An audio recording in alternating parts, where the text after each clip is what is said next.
안녕하세요. 네, 자주 뵙게요. 오늘은 2015 교육과정 교과부에서 나온 제가 법과대학 나왔잖아요. 법과대학 서울대 법대 나왔는데 법과대학에서 가르치는 말 중에 이런 표현이 있어요. 법 앞에 잠자는 자를 법이 보호하지 않는다. 부지런한 사람만 법의 혜택을 받는다는 거예요. 그러니까 예를 들어서 국가에서 법을 만들어서 도와주겠다고 했어요. 신청해야 도와줘요. 거기 있는 사람을 찾아가서 왜 돈을 안 받아가느냐 계속 얘기하지 않아요. 법은 나왔어요. 이렇게 법은 이미 다 이렇게 있어요. 이거를 내가 꼼꼼히 파악을 해서 내가 나한테 유리하게 쓰느냐 아니면 알아서 해주겠지라고 하느냐, 그 두 차이예요. 그래서 오늘은 2015 교육과정이 지금 초등학교 1, 2학년은 이미 시행을 하고 있어요.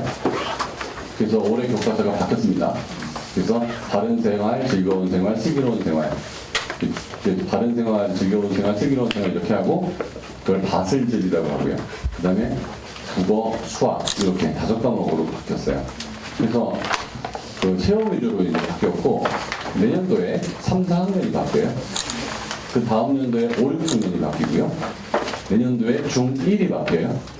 그리고 내년도에 고1이 바뀌어요. 그래서 그걸 2015 교육과정이라고 해요. 그거에 따라서 가게 되는 건데 이 교육과정이 바뀌는 거에 대해서 2015년도에 굉장히 시끄러웠어요. 발표도 많이 나고 그리고 우리는 다 잊었죠. 지금 시끄러운 거는 딱 하나밖에 없어요. 수능을 절대로 하느냐 뭐로 하느냐. 원래 2015에 바뀔 때는 2015에 바뀐 그 과정을 수능에 그대로 반영한다. 이게 원래 사실은 그렇게 해야 되는 거예요. 왜 사람들이 이렇게 지금 가만히 있는지 모르겠는데 요번에 8월 말에 바뀐 거를 발표하고 수능도 반영해야 맞는 거예요. 근데 지금 막 반응이 너무 안 좋으니까 일단 유예시켜 버렸죠. 그래서 중학생은 상관없고 고등학생 같은 경우는 교육과정은 바뀌었는데 수능은 옛날 걸로 할 것처럼 얘기하는데 또 그때 가봐야 될 것 같아요. 왜냐하면 지금은 고등학교 1학년 엄마들이 가만히 있지 만약에 고등학교 1학년 엄마들이 학교를 들어갔는데 내가 지금 배우는 게 수능에 안 나오고 고2가 배우는 게 수능에 나오는 거예요. 얼마나 또 이상해져요. 내가 지금 배우는 게 수능에 안 나와. 그러면 그때 얼마나 더 시끄럽겠어요? 그러면 또 맞춰서 갈 수도 있어요. 그러니까 뭔가 발표가 났다고 해서 옛날에 그 국가영어 공인시험 본다고 했어요? 안 본다고 그랬어요? 그렇죠? 안 보잖아요. 제가 그거 절대 못 본다고 그랬어요. 이유가 뭐냐?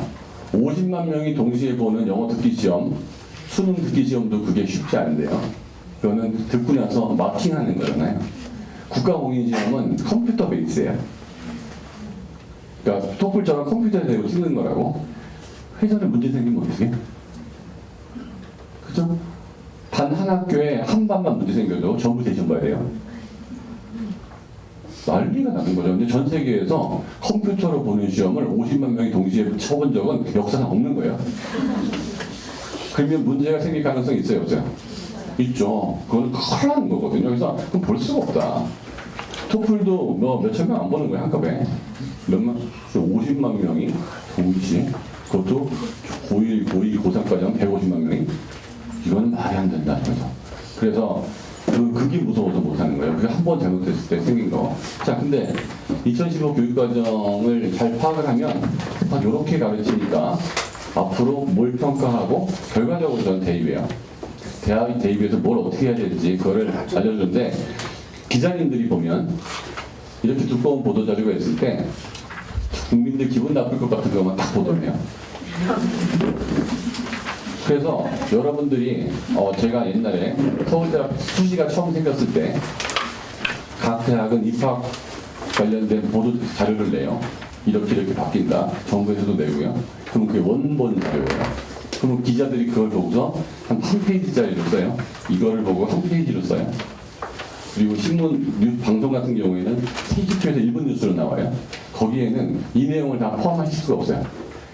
우리 아이가 학생이 아니고 그냥 정치인이나 이런 사람들은 그 내용 정도만으로도 충분한데 내가 해당 당사자라면 그거보다 꼼꼼하게 읽어야 돼요. 무슨 뜻인지 알겠죠? 그래서 요 내용을 하나하나 좀 까보면서 아 요런 게 있구나. 여러분 첫 번째 보도자료부터 볼게요. 첫 번째는 이제 보도자료. 오늘 두 가지인데요. 2015 개정 교육과정 질의응답자료 보도자료. 요거를 여러분 입장에서 해석하는 거고요. 아 참. 다음 시간에는 제가 아이의 공부능력 출강기념 강연이에요. 요거는 초등학교 학부모하고 유아학부모하고 오시는데요. 어떻게 하면 아이 머리가 좋아지겠냐는 거예요. 사실 수학 못하는 이유가 머리 나빠서 못하는 거 아니에요. 수학 못하고 암기력 안 좋은 아이가 머리 나빠서 못하는 거기 때문에 이건 IQ를 어떻게 구성하고 EQ가 어떻게 구성되어 있고 집중력이 어떻게 구성되어 있고 그걸 발전시키기 위해서는 어떤 행동들을 하면 머리가 좋아지느냐에 대한 강의니까 요건 책도 요번에 나왔고요. 이따 원하시는 분들은 사시면 제가 사인 좀 해드릴게요. 다음 시간에는 요거 갖고 하고요. 그 다음 시간에는 그 생활기록부 기재요령이에요. 2017년 7월에 생활기록부 기재요령이 완전히 바뀌었어요. 그러면 여기에 있는 거를 갖고 생활기록부에 쓰는 거예요. 제가 미리 말씀드리면 제가 학교 선생님들한테 생활기록부 기재요령 갖고 학부모 간담회 하냐고 물어봤어요. 절대 안 한대요. 가끔 하다가 욕을 엄청 먹는데요. 엄마들한테 욕 먹어요? 딴 선생님한테 욕 먹어요? 딴 선생님한테요. 이걸 알면 엄마들이 이걸 들고 계속 찾아온대요. 이거 해달라고. 무슨 말씀인지 아시겠어요? 선생님이 일을 못할 정도로 엄마들이 모르면 안전한 거예요.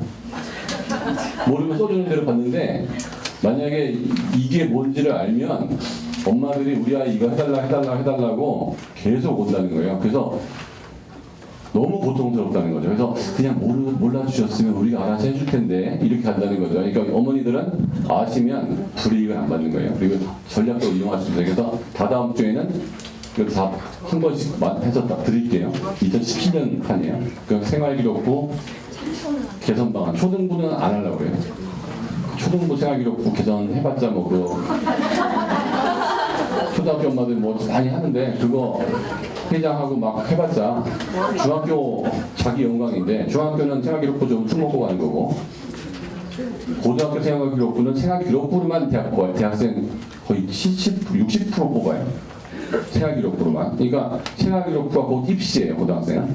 그러니까 이거를 잘 관리할 수 있다는 거는 굉장히 큰 힘이 되기 때문에 그 다음 주, 그 다음 주 그 전화 받는 거 힘드시죠? 문자 가고 전화하고 우리가 받아야 되니까 나가실 때 다음 주 참석하겠습니다. 그 다음 주 참석하겠습니다를 내고 가면 전화 안 드릴게요.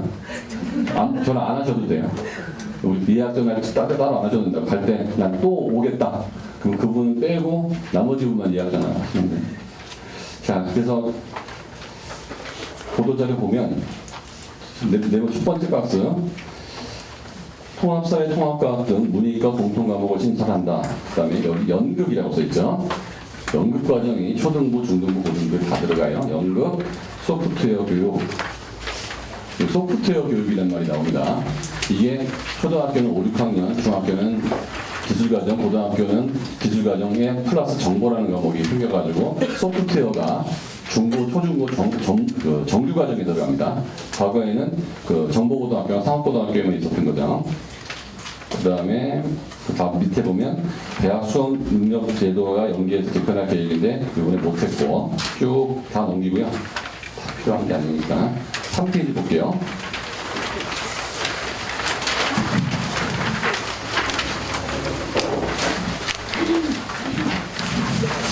페이지 보면 주요 개정 방안은 다음과 같다. 첫째, 인문사회 과학기술에 대한 기초 소양 교육을 강화한다. 이것 때문에 통합사회 통합과학이 생긴 건데 그래서 공통과목이 국어, 수학, 영어, 한국사, 통합사회 통합과학, 과학 탐구실험 이렇게 생기는 거예요. 공통과목이. 이 과목들은 문이과 관계없이 다 하는 거예요. 고등학교 1학년 때. 그리고 이게 내신에 되게 중요한 거고 통합사회 통합과학은 국영수와 같은 단위수예요. 여기서 내신을 잘 못 따면 대학 가는 첫 번째 관문이 끝나는 거예요. 보일 때. 되게 중요한 포인트입니다. 고1 때. 그러니까 다시 말하면 내신 전형과 학생부 종합 전형을 합치면 80%에 육박해요. 그러니까 수능은 20%. 그 다음에 4페이지 보면 박스 안에 교과 교육에 관한 국제적 경향, 싱가포르를 비롯한 선진국의 교과 교육 과정은 적은 양을 깊이 있게. 그러니까 요번에 과정이 두 가지로 보시면 될 것 같아요. 공통 과목을 늘려서 넓고 얇게. 그거는 고1 때는 뭐라고? 고1 때는 뭐라고요? 넓고 얇게. 고2 고3은 깊게 해라. 이 나중에 다시 설명을 드리겠지만 일단 넓고 얇게와 깊게 부분의 요거를 행간을 보면 전략이 나오는 거예요. 깊게를 했는데 그러니까 우리 아이가 요번에 바뀐 입시 제도 하에서는 특목고가 좋다, 일반고가 좋다 이런 말이 되게 의미가 없어요. 우리 아이한테만 있는 거예요. 제가 아는 어떤 입시 전문가한테 이번 바뀐 입시는 어떤 애한테 좋나요? 그랬더니 공부 잘하는 애한테 좋죠. 그게 맞거든요. 공부 잘하는 애한테 좋아요. 근데 특목고가 좋다, 과고가 좋다, 일반고가 좋다, 우수한 고등학교가 좋다, 시골고등학교가 좋다. 항상 제일 좋은 거는 농어촌이에요. 그거는 여러분 아이가 4살 이하라면 지금 빨리 농어촌으로 이사를 가시는 게 제일 좋아요. 농어촌 전형은 농어촌 애들끼리만 경쟁을 하는 거예요. 여러분 아이가 서울 의대를 갈 가능성이 농어촌 아이가 제일 유리한 거예요. 서울 의대에서도 2명을 뽑아요. 근데 걔네들은 2등급만 나오면 되는 거예요. 수능이. 그리고 전교 1등 하는 건 너무 쉬워요. 농어촌에서는. 고3의 절반이 알바를 해요. 눈만 뜨고 있으면 2등급이고요. 필기하면 1등급이에요. 정말 뭐. 그러니까 이 비교가 안 되게 쉬운 거예요. 농어촌 전형은. 왜냐면 걔들끼리 경쟁하는 전형이에요. 정원에 3%를 뽑아요. 3%. 그러니까 그 전형이 굉장히 좋은데 12년을 농어촌에 부모가 같이 있어야 되는 거예요. 12년. 그러니까 교통 편한 데 있으면 저희 연구소에 수업 들어오는 아이 중에서도 농어촌 지역 전형 아이들이 있어요. 경기도 광주에서 여기까지 오는데 30분이면 와요. 얼마든지 농어촌에 있으면서 제한 느끼면서 이미 갔으니까 그거는 12년 또는 9년인데요. 그거 쉽지 않아요.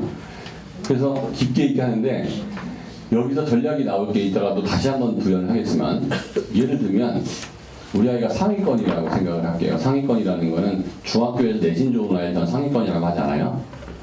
두 가지를 다 포함해야 돼요. 중학교에서 내신이 좋으면서 수능이 얼마큼 준비되어 있느냐가 되게 중요한 거예요. 그러니까 그 사람들이 눈앞에 보이는 것 때문에 항상 실수를 하는 게 초등학교 아이들이 90점이 나오니까 안전하다고 생각하는 엄마들이 있는데 중학교 올라가서 수학 시험을 보면 70점이 나와서 걱정을 하세요. 고등학교 때 50점이 나오면 좌절을 해요. 근데 초등학교 때 90점이 나왔을 때 90점이 반평균이었고요. 중학교 70점도 반평균이었고요. 고등학교 50점도 반평균이었어요. 얘는 초중고를 내리 평균만 하고 있었는데 이 점수가 기분이 나쁜 거죠. 50점, 90점. 그래서 90점인지 언제인지 그게 중요한 게 아니고 항상 요번에 이제 59만 명이 입시를 본다고 그러는데 우리 아이들이 볼 때는 뭐 55만 명이다, 60만 명이다 있어요. 재수생 포함해서. 그 중에 우리 아이는 어느 정도 순서에 있을까를 감각적으로 계속 어머니가 아셔야 돼요. 감각적으로. 우리 아이는 초등학교 6학년인데 중학교 2학년인데 우리 학교 애들뿐만 아니라 전국에 50만 명이 있는데 그 중에서 국어는 어느 정도일까? 영어는 어느 정도일까? 수학은 어느 정도일까? 나머지 과목은 괜찮아요. 이 세 과목이 어느 정도일까가 되게 중요한 게 나머지 과목은 그 2주, 3주 만에도 완성이 되고요. 심지어는 1주 만에도 완성이 될 수 있어요. 과목 자체가 100점 나올 정도까지 완성이 돼요. 그러니까 국영수는 9년, 10년이 걸리기 때문에 나중에 깨달으면 완성이 안 돼요. 근데 외고 입시는 학교 영어만 봐요. 자사고 입시도 학교 내신만, 2, 3학년 거 내신만 본단 말이에요. 그래서 거기서 A만 봐요, 또. 그러니까 그게 잘 나와서 과거를 가는 거나 아니면 자사고를 가는 거나 외고를 가는 게 의미가 없는 거예요. 가서 못하는 거예요. 가서 학교 영어 100점을 맞았는데 외고 갔더니 중간고사 때 120페이지를 읽어야 돼요. 중간고사 범위가 그걸 읽어내지 못해요. 일반고 갔더니 25페이지만 읽으면 돼요. 자사고 갔더니 40페이지 읽어야 돼요. 이게 그러니까 내가 그걸 해낼 수 있느냐 없느냐가 되게 중요하기 때문에 많은 엄마들이 특목고를 갈 수 있냐 없냐를 저한테 자꾸 물어봐요. 특목고 입시 전문학원들 보면 답답한 거예요. 거기 붙이고 또 붙이는 게 대단한 일이 아니에요. 가만히 생각하면 그 영재고 빼놓고 나머지는 거의 입시가 없는 거예요. 영재고를 빼놓으면 영재고는 1차, 2차, 3차 걸리니까 입시가 있는 건데 나머지는 입시가 없다고 봐야 돼요. 없으면 운이 좌우할 가능성도 많아요. 붙어서 행복한 애가 있고요. 붙어서 재앙인 아이도 있는 거예요. 자, 그런데 교육과정이 바뀌었을 때 상위권 아이들, 최소한 뭐 서울대, 연대, 고대, 아니면 서성한, 아니면 그 중경 외시까지 가겠다. 중경 외시까지 상위권이라고 봐야 될지 모르겠지만 서울대, 연대, 고대 경제학 경영을 간다고 할게요. 그럼 서울대, 연대, 고대 경제 경영을 가겠다는 애들은 대원외고, 한영외고, 용인외고, 민사고 이런 애들이 이제 쭉 포진을 한단 말이에요. 그러면 내신으로 뽑았다. 일단 내신 성적, 내신 전형은 전교 1등만 다들 보는 거니까 주어진 아이, 응시할 수 있는 아이들이 극히 제한돼 있죠. 전교 1등들끼리 다 봤어. 근데 학생부 종합 전형은 뭐 내신 전교 1등이 아니더라도 하여튼 전교권이어야 돼요. 종합 전형은 전교권이 아니어도 이제 뽑혀요. 그러니까 용인외고가 수시로 서울대학교 60명 갔는데 그 걔는 내신 전형으로 간 거예요? 종합 전형으로 간 거예요? 종합 전형으로 간 거예요? 그러면 여러분 입장 항상 바꿔서 내 위주로 생각하지 말고 내가 교수다. 얘가 서울대 경제학과를 왔다. 우리 과에 들어와서 얘가 성적이 잘 나오고 공부를 잘할 수 있을까를 판단하는 거죠. 그럼 뭐 볼까요? 영어 잘 하는지 봐야 될 거 아니에요? 그러면 학교 내신 영어를 볼 거예요. 수능을 봤을 때는 두 과목 절대평, 두 과목 몇 등급 이상 이런 거에 꼭 영어가 들어갔거든요. 세 과목 몇 등급 이상. 근데 그거가 무력해지니까 내 영어를 잘 볼 거라고. 자, 그래도 잘 파악하면 안 돼요. 그래서. 그 다음에 경제학과 같은 경우는 수학을 많이 들었는지를 볼 거예요. 경제학과에서 제일 많이 쓰는 수학은 미적분이에요. 그럼 얘가 미적분 심화 과정을 들었나를 보고 싶을 거예요. 요번에 2015 교육과정에 경제 수학이 개설됩니다. 2015 교육과정부터 경제 수학이라는 과목이 개설돼요. 그럼 경제학과나 경영학과 올해가 경제 수학을 들었길 바래요? 안 들었길 바래요? 들었길 바래요? 네, 그거 인담 확인할 거예요. 근데 내가 가는 고등학교에 경제 수학이 없다면 쓸 수가 없어요. 경제 수학을 내가 아무리 잘해도. 내가 경제학과를 가려고 그러는데 경영학과를 가려고 그러는데 사회 과목을 뭘 선택하면 좋을까요? 경제를 선택해야 되는 거 아니에요? 그죠? 내가 갈 고등학교에 경제 과목이 없어요. 사회 과목 12과목이 9과목이 모두가 학교에 기술되는 게 아니에요. 수능에서 경제학하고요 법과 정치는 거의 한 5%도 선택 안 해요. 좀 어려워요. 제일 많이 선택하는 게 사회문화, 윤리, 지리 이런 거 선택해요. 그러니까 윤리가 없는 학교는 없어요. 사회문화가 다 있어요. 지리도 다 있어 고등학교에. 경제하고 법은요 상위권 고등학교에 다 있어요. 근데 중하위권 고등학교를 가면 선택할 애도 없고 가르칠 선생님도 없는 거예요. 근데 우리 아이 목표가 스카이 경영 경제야. 근데 서류를 뽑아야 되는데 예를 들어서 뭐 현대고등학교 나온 애는 경제 수학 들었고 그 다음에 경제 선택했고 법과 정치, 경제학과에서 원하는 이런 과목들을 다 선택해서 들었어. 개설돼 있으니까. 왜? 거기 가겠다는 애가 많으니까. 근데 우리 아이가 스카이 경영 경제를 가고 싶어 하는데 학생부 종합전형을 가고 싶어요. 정시를 가고 싶으면 아무 상관이 없어요.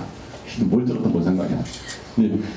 60대세인 60%나 뽑는 이걸 가는데 내가 갈 고등학교에 서울대 경영경제 아니면 서성안에서 요구하는 정도의 스펙을 맞출 수 있는 교과목이 선택이 안 된다. 그래서 고1은 넓고 얇게 고2, 고3은 선택 과목과 진로 과목을 깊게 거든요.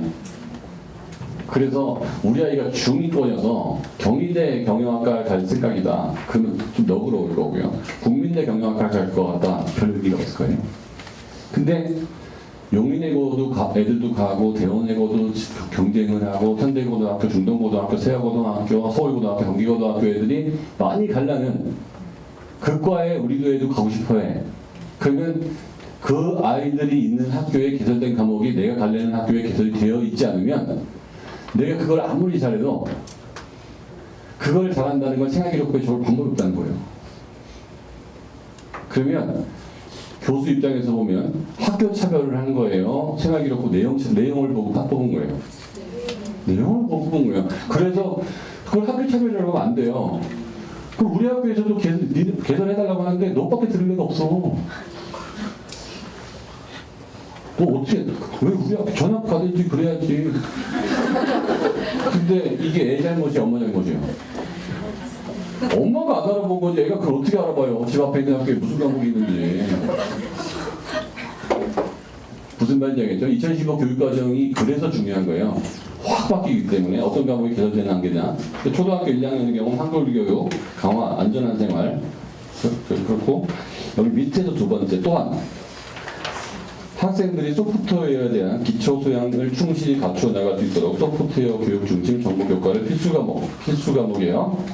자, 이거 여기서 제가 그다음에 고등학교에서는 공통 과목을 통해 기초 소양 과목 어쩌고 나오는데 고등학교에서도 정보가 들어가 있어요.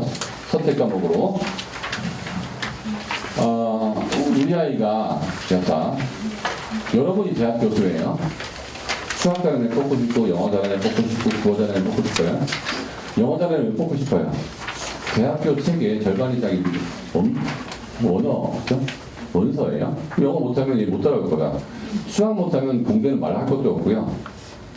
논리적 사고력이 떨어진다고 보고 머리가 나쁘다고 생각하는 거죠. 국어 못하면 나머지 우리말 좀 못 읽고 리포트 못 쓸 거잖아요. 그러니까 국영수 잘하는 애 뽑는 거예요.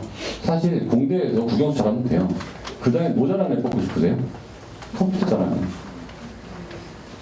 컴퓨터 잘하는 애 뽑아야 되는데 이제 컴퓨터 활용이나 코딩이나 아니면 소프트웨어 활용이 정규 교과로 들어왔다 이게. 여기서 우리가 판단해야 될 게 이거 제대로 해야겠네. 그리고 그 다음에 중요한 게 자격증이에요. 다음 시간에 제가 아주 자세하게 이야기할 자격증인데 학교에서 하는데 컴퓨터 관련 자격증은 지금까지 공고 애들이나 정보고등학교 애들이나 상고 애들이나 따는 거였어요. 다시 생각할게요. 파워포인트, 엑셀, 워드 일반고 애들이 능숙하게 활용하면 인생의 해대. 자, 입장을 바꿀게요. 우리 애가 의대를 가요. 의대를 가는데 어머니들이 의대 가려고 그러면 뭐 물리 인증, 화월 뭐 이런 거 수학 올림피아드 했어요. 자, 의대 교수 입장에서 얘가 수학 올림피아드 볼게 뭔 상관이 있겠어요? 내 입장에 생각하지 말고 외과 과장, 서울대학교 외과 과장이 서울의대 교수 아니에요. 근데 얘를 뽑아야 돼. 만약에 수학 올림피아드를 쓸 수 있다고 칠게요. 얘가 수학 올림피아드를 했어요. 외과 과장이 이야 애쓰긴 했는데 여기를 내가 이걸 물리? 화학? 뭐 나쁘지 않겠죠. 근데 그걸 위해서 얼마나 많은 시간을 썼어요. 근데 외과 과장 입장에서 보면 수학과나 공과대학교 학장 입장에서 보면 오호예요. 잘했다 이거예요. 공대에서 수학 올림피아드 받은 애들, 그다음에 수학과에서 수학 올림피아드, 이거 뽑아먹고 싶죠. 옛날에 그러니까 특채해버렸죠. 옛날에 수학 올림피아드 합격자는요 무시하였어요. 서울대학교에는 우선 선발 전형이 되겠어. 우선 선발. 어떤 것도 안 봐도 돼요. 교수 5명이 일사면 걔는 아무것도 없어 뽑아줘요. 그러니까 수능도 내신도 아무것도 안 보고 우리 얘 뽑읍시다 5명이 일치하면 그냥 뽑는 게 우선 선발 제도였어요. 그런 제도가 있었어.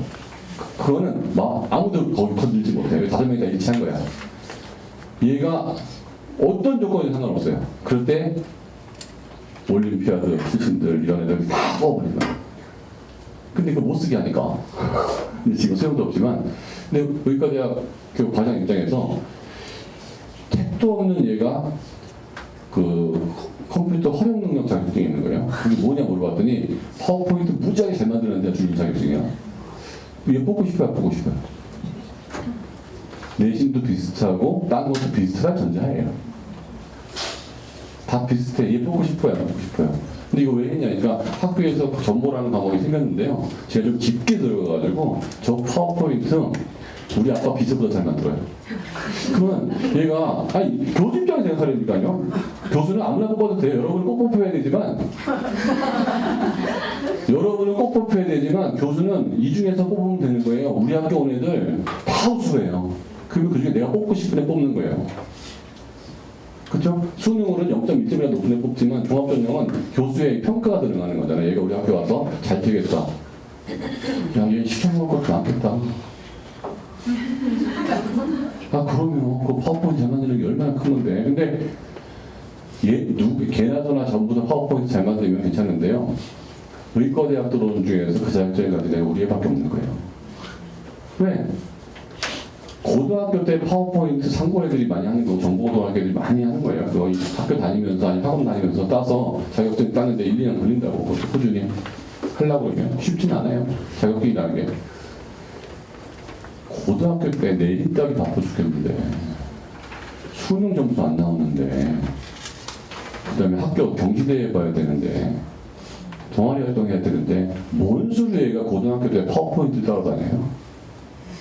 자격증이 있는데도 못하는 거예요. 그래서 제가 컨설팅이라고 하면 중학교 때 할 건 요거 정도까지 준비해놓고 고등학교 때는 내신에 집중해야 돼요. 내신에. 그리고 미리 어느 정도 해놓을 거 있으면 좀 해놨다가 고등학교 때 딱딱딱 자격증만 시험 보고 따야 돼요. 그게 다음 시간에 제가 많이 할 얘기들이에요. 그래서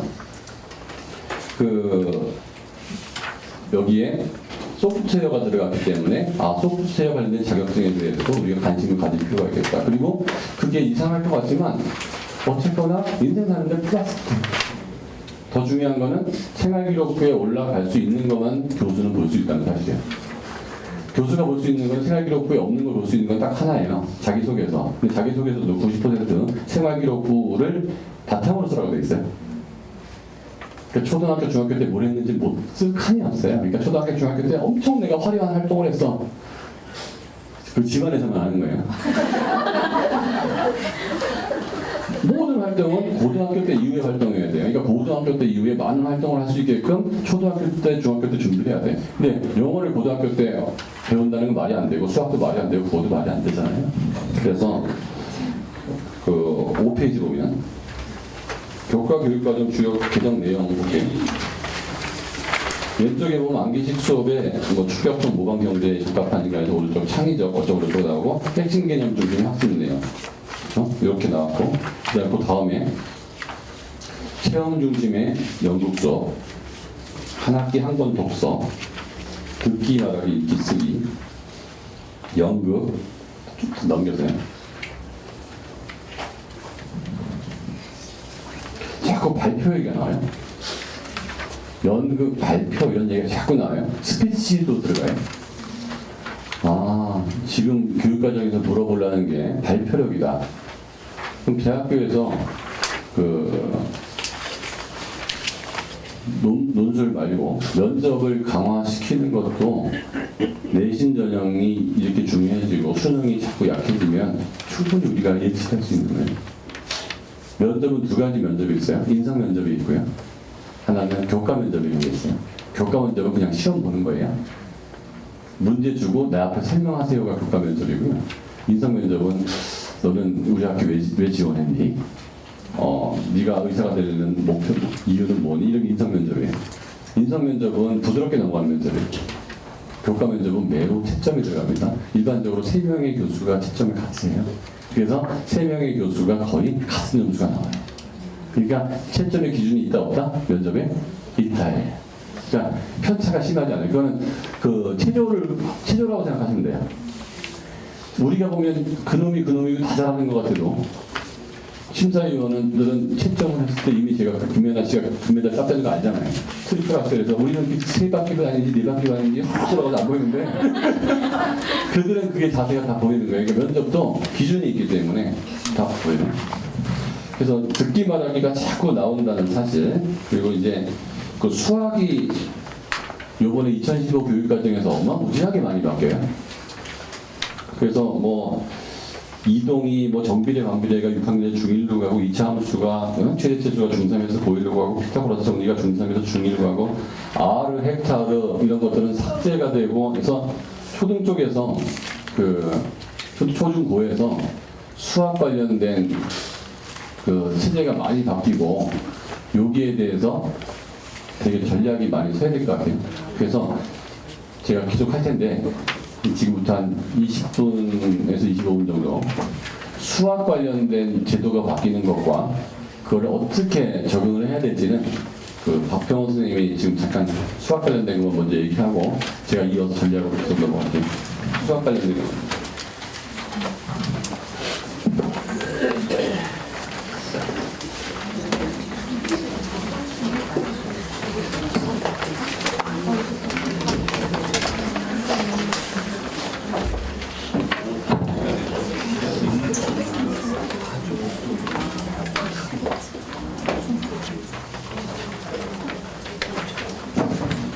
네, 안녕하세요. 지난주에 어떤 아이가, 고등학교가, 현재 고1 아이가 이렇게 얘기하더라고요. 수업을 하고 있는데, 선생님, 제가 재수해도 될 것 같은데요? 저게 무슨 얘기냐면, 사실은 현재 중3 애들이 수학에 많이 교육과정이 바뀌니까, 재수에 상당히 부담감을 가져서 그 애들이, 뭐 우리랑 똑같은 체제로 시험을 본다니까 자기들이 부담이 좀 줄었다 이렇게 얘기를 하더라고요. 그러네. 그럼 현재 중3 애들은 선생님 말씀하셨지만 학교에서 배우는 과목과 수능이 다르니까 어떻게 되느냐 이렇게 이제 불안한 감을 갖고 있는데 사실은 현재 중3이나 고1은 수학 입장에서 보면 현재 고1 애들은 좀 더 많은 걸 배우고 그러니까 절대량으로 보면 중3이 더 많은 걸 배웁니다. 새롭게 들어간 게 있으니까. 그 다음에 이제 현재 고1 애들이 배우는 것 중에 중3이 안 배우는 게 있고 또 중3 애들이 고1 올라왔을 때 또 배우는 것도 있고 이렇게 여러 가지가 있는데 그래도 이제 그 맨 최초의 취지가 문이과 통합적으로 수학 교재를 만들려고 했기 때문에 사실은 수능 자체를 바라보면 현재 중3이 현재 고1보다 좀 쉽게 그 수능의 범위를 받게끔 돼 있었어요. 그러다 보니까 그 현재 고1들이 재수를 해도 자기가 어려워했던 것 중에 일부분이 예를 들면 통계에서 뭐 모비율이라든지 또는 경우에 있어서 보면은 우리가 분할이라는 사실 어려운 개념들이 들어왔다가 애들이 너무 적응을 못하니까 이번에 이렇게 바꿔버렸거든요. 그러니까 수학 교육과정은 애매한 게 뭐가 많이 이런 게 뭐냐면 할 때마다 새롭게 뭔가 첨가를 해요. 바꿔 집어넣어주는 게 있는데 그게 그 시절에 애들이 적응을 못한 그 다음 교육과정에 빼버리는데 제일 많은 게 이제 경우에 있어서 분할이나 통계에서 비율적인 문제 이런 걸 빼버렸어요. 그러다 보니까 현재 고1 애들이 좀 어려워하는 부분이 오히려 빠져서 수능을 맞이하게 재수하게 되면 맞이하게 되는 거니까 고1도 손해볼 거 없고요. 현재 중3 입장에서는 보면 그 현재 고1이 배우지 않는 걸 새롭게 배우는 게 있긴 있는데 그게 지수, 로그, 상관함수들이거든요. 배우지 않는 것들이 있는데 그거를 시험에 또 안 내겠다는 거잖아요.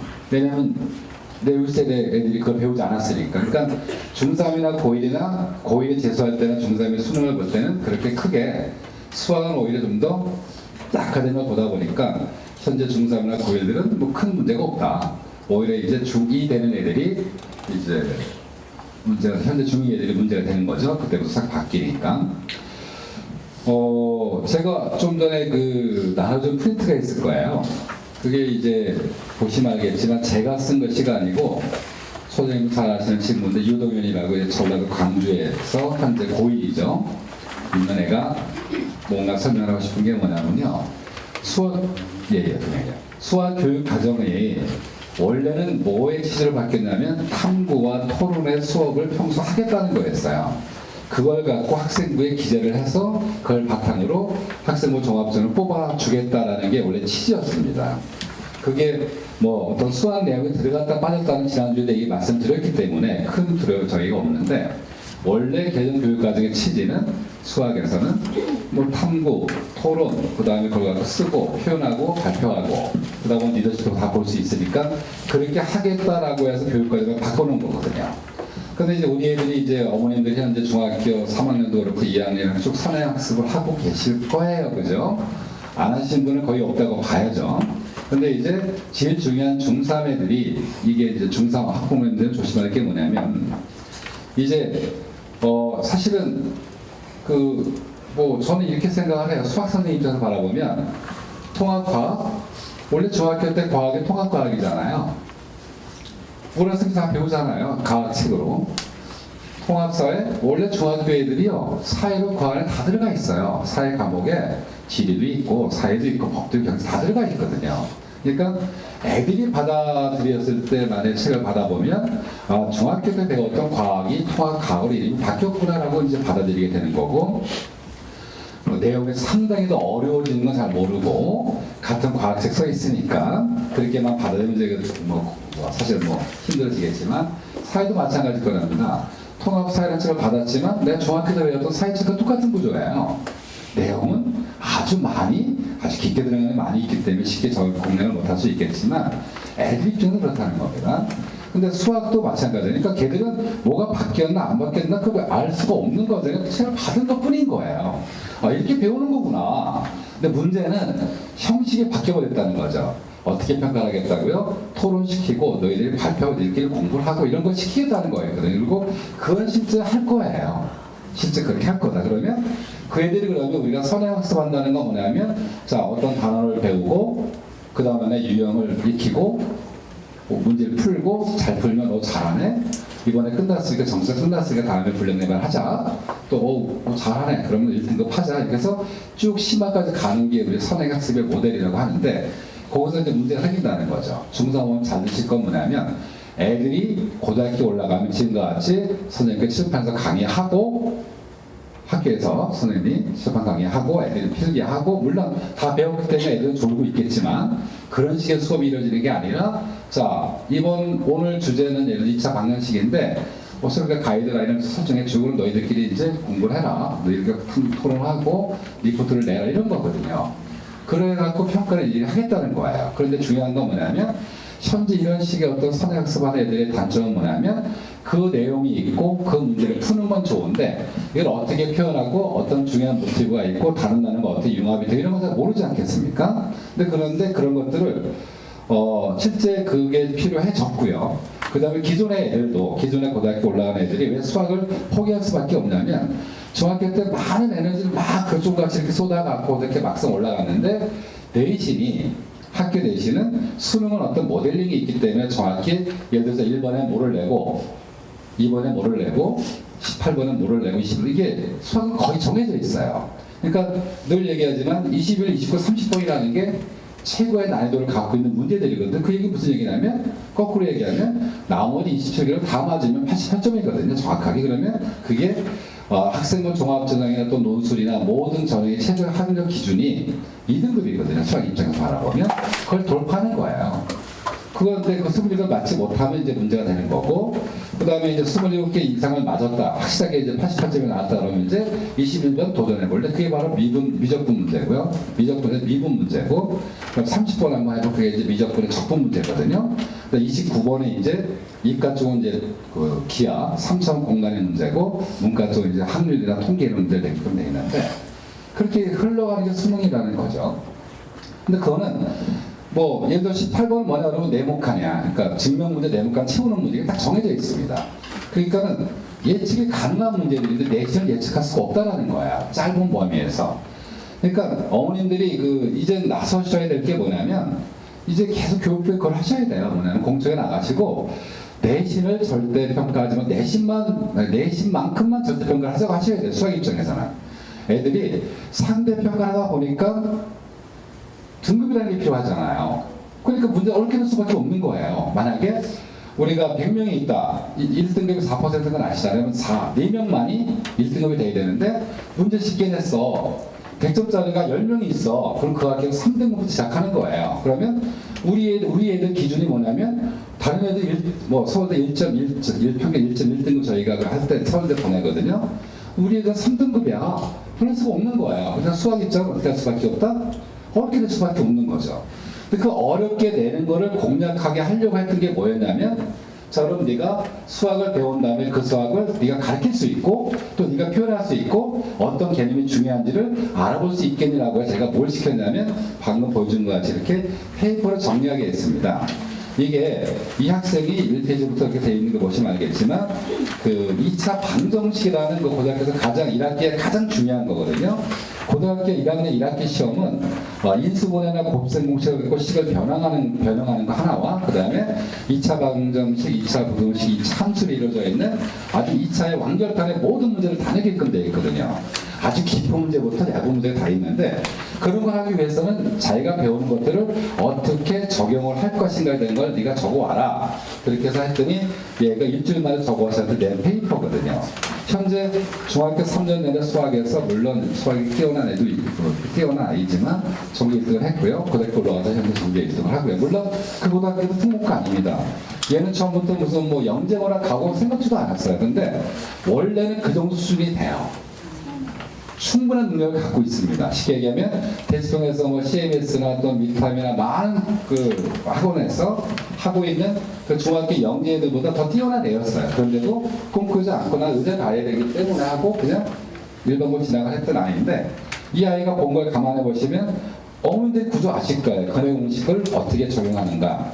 자기 스스로가 그런데 문제는 뭐냐면 전달급 했을 때는 이렇게 나눠서 해야 되는 거야 라는 걸 자기 스스로 판단한다는 거죠. 그 다음에 판별식은 어떻게 성립 조건이 돼 있고 이런 것들을 하나하나 자기 나름대로 했는데 이해가 물론 뭐 고등학교 올라와서 수학을 다 맞았겠죠. 계속 그렇지만 제가 하고 싶은 얘기는 뭐냐면 그러면 앞으로 교육과정에서 우리 고등학교 올라가서 내용이 어떻게 바뀌는 거 애들은 받아들이지 않습니다. 그냥 우리만 뭐 마루타가 됐대 또는 뭐 이렇게 표현들만 하지 그런 것들에서 두렵지 않다. 그런데 막상 평가하는 기준이 바뀌고 있다는 거, 내신의 평가 기준이 바뀌겠다는 게 교육과정을 바라본다고 하면 중3애들이 선행했다 그러면 이미 그 현재 구조의 수완수도 앞으로 그 바뀌는 게 공통수완은 다 끝냈다고 바라본다고 하면 지금부터 적어도 자기가 배웠던 것도 이렇게 페이퍼로 자기 스스로 개념을 완벽히 정리하고 그 다음에 어떤 문제가 제일 중요하고 어떻게 연결고리가 생긴가 하는 것을 정리해 나가는 그런 시간을 가져야 되는데 일반 학원생을 할 수 있겠을까요? 하지 못하죠. 해줄 수도 없고 또 애들 보고 혼자 해보라 그러면 그냥 쉬운 교과서에 있는 내용 정리하고 공식 몇 개 쓰고 자기가 편한 문제 몇 개 다루는데 집에 가서 한번 보시면 알겠지만 얘가 만든 문제들이 교과서에 있는 것들이고 정석에 있는 것들이지만 정말 괜찮은 문제들인데 여기 있는 문제만 갖고 우리 그 혹시 중3 학부모 중에서 너 선행 끝났고 심화하고 있을 테니까 뭐 여기 있는 문제 풀어볼래 하면은 거의 못 풀 거예요. 근데 이 문제가 이 정도 난이도로 학교 시험에 나온다는 겁니다. 실질적으로. 물론 학교 시험도 마찬가지지만 17문항을 내는데 17개가 다 어려운 게 아니잖아요. 그 중에 10개는 쉽게 접근하고 우리가 늘 봤던 문제들을 낼 수밖에 없는 거지만 이제 그 다음부터의 문제들은 보지 못한 문제. 그 보지 못한 문제를 어떻게 접근할 건가? 전략을 짤 줄 알아야 되잖아요. 그런데 머릿속에 기계적으로 문제를 푸는 훈련만 돼 있는 애 입장에서 보면 접근할 수가 없는 거예요. 그러니까 아까 손에 말씀드렸지만 실제 고등학교 수학 평균이 몇 점인지 아시잖아요. 보통 40점 중반입니다. 물론 지방이나 또 농어촌에서는 평균 70인데도 있겠지만 이 강남권은 뭐 뻔한 거예요. 그런데 평균이 45점이라고 가정해보자고요. 평균이 45라는 게 어떤 얘기인지 아시죠? 빵점 10점 5점도 있지만 80, 90점도 있다는 얘기잖아요. 그래서 평균이 이렇게 나온 거 아니겠습니까? 그 평균은 45점밖에 안 되지만 내가 80점, 90점을 맞는 애들이 분명히 있다고 한다면 거기에 들어가면 아이로 만들려고 한다면 적어도 이러한 정도의 어떤 훈련도 돼야 되지 않겠느냐. 그래서 저희들이 여기 와서 클리닉 수업을 한다는 게 문제를 잘 풀고 잘 하겠다는 그 훈련을 시키는 게 아니라 이렇게 실제 이렇게 해왔었고 앞으로 교육과정이 이렇게 바뀌는 어떤 평가 시스템이 바뀌는 거기 때문에 내신이 그런 걸 준비해 왔다라는 거죠. 근데 이런 것들을 흉내를 내는 학원들은 꽤 있습니다. 그래서 애들 보고 나와서 써봐라 뭐 이렇게 하라 이런 학원들 있지만 그건 뭐냐면 현재 문제를 몇 개 가르쳐주고 그 문제를 푸는 거에 대한 설명을 하라는 거지 네 머릿속에 남아있는 2차의 구조에 대한 전체적인 틀을 잡아서 거기에 있는 문제를 네가 만들어내고 그 있는 문제를 그 나중에 기회가 되면 그거 한번 보여드릴 게 뭐냐면 그 교육과정이 바뀌었으면 평가하는 기준의 문항들이 바뀔 거 아니에요. 그런 거 개발 많이 하고 있거든요. 교육부에서 어떻게 문항을 바꿔서 어떻게 평가를 하는지. 그런데 어느 단어나 교육부에서 보여주는 게 뭐냐면 하나의 내용이 있으면 예를 들어 2차 방정식의 근해 공식 그러면 거기에 상중하 세 가지로 예시 문제를 만들어줍니다. 너희가 학교에서 만약 2차 방송 평가하려고 하면 그 중에서 3문제 이렇게 해라, 중문 이렇게 봐라, 함은 이렇게 만들어내라. 그래서 거기는 어떤 걸 물어봤는지, 문제 해결력인지 예력인가 다 표현해 줍니다. 그걸 바탕으로 해서 학교에서 문제를 바꿔서 내는 거거든요. 그래서 그런 것들을 어머님들이 잘 보셔야 되는 거고, 애들도 그쪽으로 가야만 되는데 그냥 학원에만 맡기고 있다가는 앞으로 평가 기준에, 특히 내신 평가 기준에는 애들이 적응을 못할 수도 있다. 어머니도 아시겠지만 영재원에서, 초등학교 영재원에서 애들 뽑는 게 전에는 아시겠지만 뭐 지능, 그죠? 지능 필요했었잖아요. 그 다음에 뭐 가드 집착력 아시죠? 그거 다 뽑았는데 거의 마지막 또 하나 추가된 게 있지 않습니까? 리더십이라는 게 들어가 있어요. 아니 영재원에서 영재, 수학 영재를 뽑는데 왜 리더십이다 이거야. 그게 바로 뭐냐면 아시겠지만 그 왜 그룹, 팀을 줘갖고 자기들끼리 해결해서 그거 발표하게 하잖아요. 그래서 영재원의 마지막 곳을 뽑아내는 거거든요. 그만큼 사실은 저변에 이미 저학년부터 이렇게 그 이런 평가 기준에 의해서 평가를 하려고 했던 건 계속 바뀌고 있었다는 거고, 이제 어느 정도 습성화가 됐고 그게 안정이 됐으니까 그렇게 하겠다라는 게 교육과정에서 원했던 것들이죠.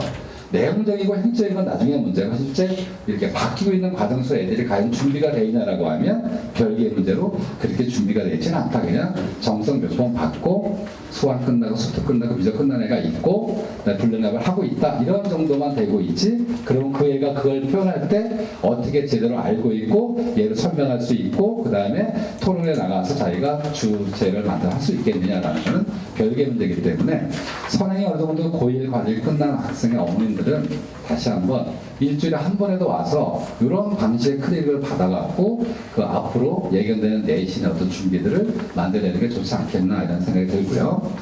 그래서 제가 아무튼 어머님들께 말씀드리고, 중학교 3학년 어머님들은 이거 여기 있는 문제를 한번 가져가서 이 문제 그대로 얘한테 물어보고 답이 다 있기 때문에 답을 가리시고, 그러면 이게 제가 문제를 공부한 게 아니라 얘가 자기 머릿속에 있는 문제를 만들어낸 거예요. 근데 그 남아있는 문제는 물론 일반 시중에 있는 문제집에 있는 문제들인데 상당한 아이인 거죠. 그런데 얘가 수학을 잘하는 머리를 갖고 태어난 게 아니라 그렇게 구조화를 시켜나가는 작업을 몇 년 동안 해줬더니 이렇게 표출이 되더라는 거죠. 그렇다고 하면 우리 애들이 부족해서 못하는 게 아니라 그런 훈련을 받았냐 안 받았냐의 문제가 아닐까요? 요즘 애들이 IQ 이렇게 검사를 해보면 평균 다 110은 넘어요. 저희 때, 제가 어릴 때 초등학교 때 진짜 IQ가 85였거든요. 제가 지금 나이가 지금 5이니까 그때는 뭐 90만 넘으면 천재소리 들었어요. 근데 우리 애들한테 수업을 하다가 제가 선생님이 IQ가 85였어 이렇게 얘기를 하면 에이 말도 안 되는데 무슨 군부가 IQ도 아니고 그럴 수가 없다. 그만큼 최소한 애들이 어머님들이 투자를 많이 해주셨고 했기 때문에 애들이 수학을 할 수 있는 기반적인 모티브는 돼 있다. 그러면 어떤 방식으로 마지막에 애들을 방점을 찍어줘야 고등학교 올라가서 문제가 없고 그 다음에 수능에까지 가서 정확한 자기답을 낼 수 있을 거냐 하는 거. 이번 좀 기뻤던 게 뭐냐면요, 정말 오늘도 제가 지난번에 얘기를 했지만 9월 5일 날 그걸 우리가 모의사 봤는데 한 3개월 전에 40분밖에 못 봤던 애가 여기 와갖고 85점을 맞았다. 문과이거든요. 걔는 뭐가 문제였냐면 조금씩 뭔가를 배웠는데 많이 배웠는데 자기 뭘 남아있는 게 없었던 거예요. 그래서 얘가 가장 공략을 못하는 문제 유형 4점짜리 중에 3개만 공략을 시켜줬거든요. 그게 풀리니까 잘 되더라는 거죠. 또 어떤 아이, 여기 온 지 4개월 됐는데 얘는 이과예요. 한글통계를 해본 적이 없는 애. 얘는 언어적인 지능이 낮다 보니까 이 문장 기가 읽기가 싫었는데 제가 3개월 동안 한 게 뭐냐면 그 한글통계를 계속해서 문제 유형에 맞춰놓고 그 다음에 문장을 바꿔놓고 꼬았을 때 어떻게 접근한 그것만 가르쳐줬거든요. 역시 얘도 88점. 근데 이과에서 이번에 92점이 1등 컷이니까 입이 찢어졌죠.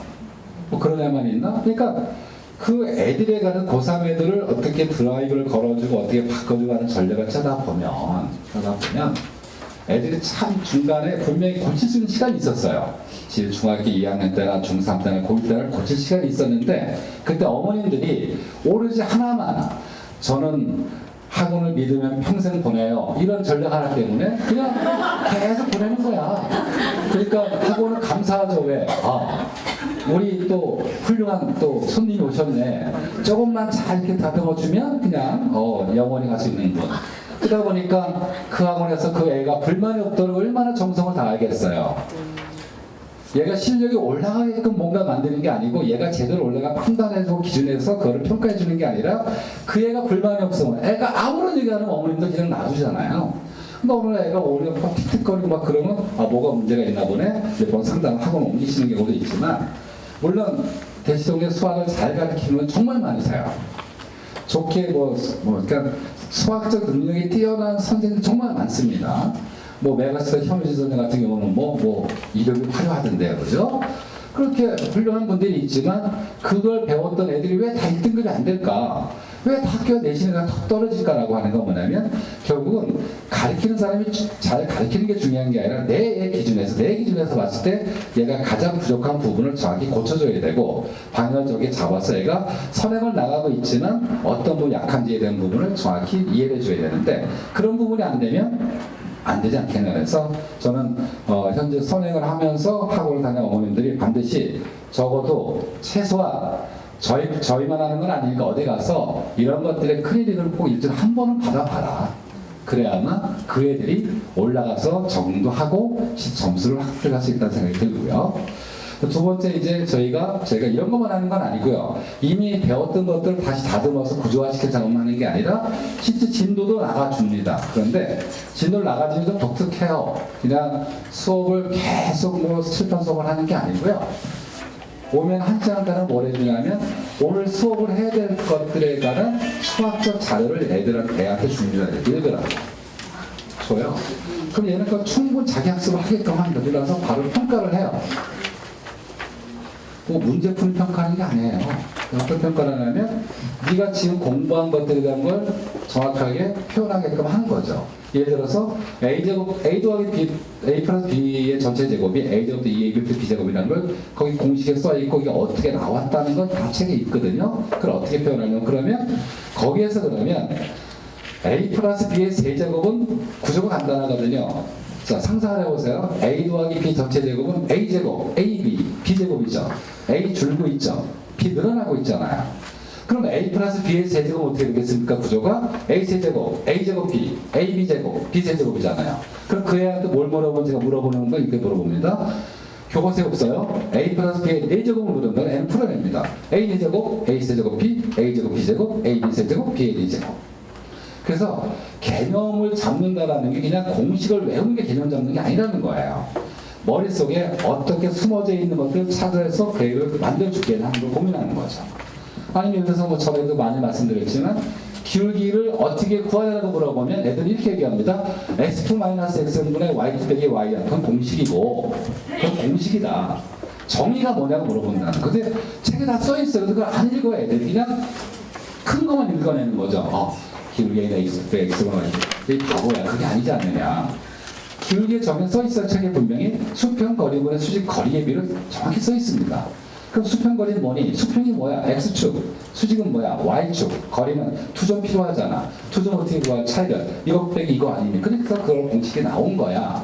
라고 해서 애를 다듬어주면서 개념을 잡아 수업도 해줍니다. 그러니까 저희들이 여기서 수학을 하는 것들이 일반하고 수학을 잘 가르치게 문제를 잘 풀게 하는 것만 가르쳐주는 게 아니라 정말 개념을 완전히 잡아주는 작업도 해주는 것도 있고 아까 얘기했던 이렇게 이미 다른 충분히 학습한 아이들을 데리고 나와서 하나하나 표현해낼 수 있고 구조를 만들어낼 수 있는 작업을 다시 해주는 경우도 있기 때문에 좀 자부하거든요. 여기 있는 애들이 어떤 애들이 오더라도 어떤 상황, 물론 진도를 나가던 진도를 이렇게 개념을 확실히 잡아줄 수 있고 그 다음 진도 끝난 애들은 이 끝난 것이 끝난 게 아니라 또 적용하는 것들을 위해서 수학적 구조를 완벽히 다시 한번 만들어주는 그런 작업을 하고 있다고 말씀드리고요.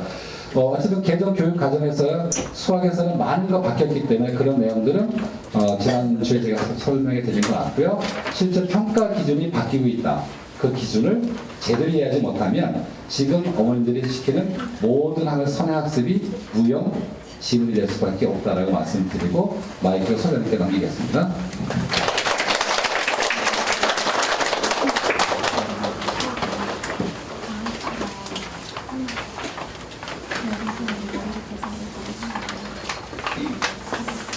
계속 기도를 하겠습니다. 그래서 6페이지 보면 그 수학에서 실용 수학, 경제 수학, 수학 과제 탐구, 심화 수학, 인내 선택 과목들이 많은데 이 중에서 과도 애들만, 영재고 애들만 배우는 과목도 있고요. 내가 갈 고등학교에서 있는 과목이 있고 없는 과목이 있고 이게 이제 고교 선택에 2015 교육과정의 고교 선택 기준의 하나는 내 애가 상위권일 때 중위권에서 나도 이 과목을 선택하면 안 되는 애들은 가면 안 되는 거예요.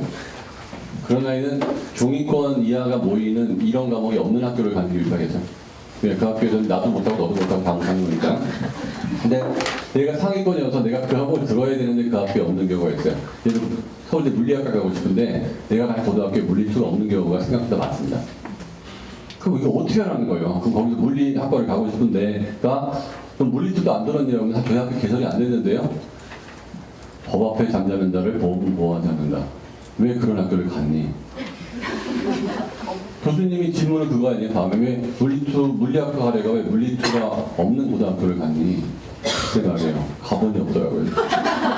이거는 할 얘기가 아니라는 거죠. 그 학교에서 어떻게 개설된지 안 개설된지는 이미 공지가 다 되어 있는 건데 내가 안 알아본 건 내 책임이란 거예요. 자, 넘겨서요. 영어는 됐고요. 바뀐 게 없으니까. 그 사회교과가 여기도 지식 단순 나열이 아니고 계열성을 고려하여 핵심 개념과 일반화된 지식. 자, 디테일하게 외울 것보다는 어떻게 이해하고 생각하고 말할 수 있게 하겠다 이게. 제가 이번에 통합사회를 제가 가르치는데요. 통합사회를 가르치는 게 아니고 그 경제학, 법, 윤리와 사상 이런 걸 다 같이 먼저 가르쳐요. 근데 저는 이제 아이들한테 꼭 시험을 보거든요. 진도를 나가고 꼭 시험을 보는데 시험은 저 두 가지 형태로 봅니다. 수업 시간 내 구술 시험. 그거는 중요한 개념을 다시 한번 하이라이트 친 다음에 제가 설명해봐 이런 식으로 시험을 쳐요. 다 시키면 웬만하면 다 시켜요. 그래서 어느 정도 제일 그 중에서 못해 보이는 애가 설명하면 이제 안 해요. 거의 제일 어린애. 6학년 아이들이 많은데 5학년, 중학생들이 많은데 6학년. 제가 좀 떨어지는 것 같아요. 걔가 설명이 끝나면 나도 됐다고 생각하는 거예요. 그 다음에 필기시험을 또 많이 보는데요. 필기시험은 어떤 식으로 보냐면 문제를 다 알려줘요, 저는. 주관식으로 문제를 알려주고 본다고. 예를 들어서 GDP에 대해서 설명하시오. 어떤 개념이 꼭 들어가야 돼요. 그 다음에 탄력성에 대해 설명하시오. 교과서에 내가 표시한 그래프 다 그려줘야 돼. 그러니까 거기다 다 써놔요.